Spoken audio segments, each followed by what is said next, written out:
Welcome back. Time now for Chip's Corner. Chip Flory joining us. Chip, if you are trying to follow what's happening with the trade tensions with China, it is near impossible. These headlines continue to change, not by the week, not by the day, but by the hour. Hearing about 500% tariffs, 1,000% tariffs, hearing about possible price controls. There is so much going on.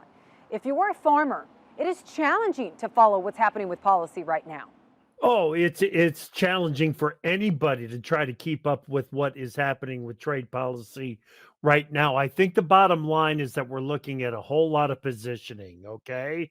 Posturing by the leaders of China, President Xi, and the United States, President Trump.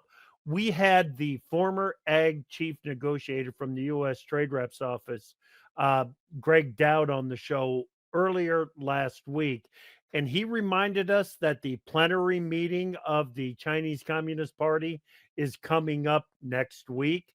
So President Xi has to show that he is in charge of the conversation. We've also got the meeting coming up in South Korea at the end of the month. That's where there is still a chance that President Xi and U.S. President Trump could have a face-to-face meeting. Now, Michelle Rook was on for me earlier this week as well. I had a conversation with Tanner Emke from CoBank, and Tanner kind of gave us a little bit of some perspective on just exactly what both sides are trying to accomplish at this point. We've also had new biofuel policy that has reduced the incentive to use imported feedstocks like used cooking oil. The 45Z tax credit was penalized imports. We had half the RIN value on used cooking oil. So clearly there was already disincentive in place with biofuel policy. So now what's going to happen if we're going to see further restrictions of complete ban that would obviously be beneficial to soybean oil. So, yeah, we have to keep in mind that China's President Xi is doing prep work for these big meetings. And Tanner also warned when we came through the conversation with Tanner.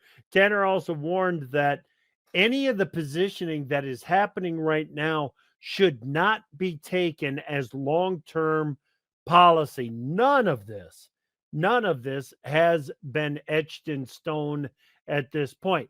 So, what do we know?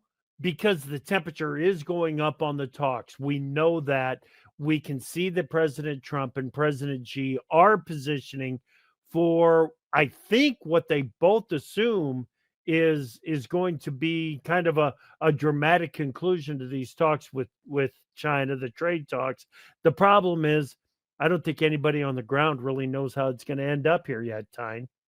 Well, Chip, I can tell you, I did talk to some farmers here in Minnesota while we were here for Roadshow, and patience is wearing thin at this point, to say the least. Patience is wearing thin. All right, Chip Flory, you can catch him twice a day for AgriTalk AM as well as AgriTalk PM. All right, thanks, Chip. Well, breeding soybeans with higher oil content, that's a focus here at the University of Minnesota, how their work could meet the changing demand. That story is next.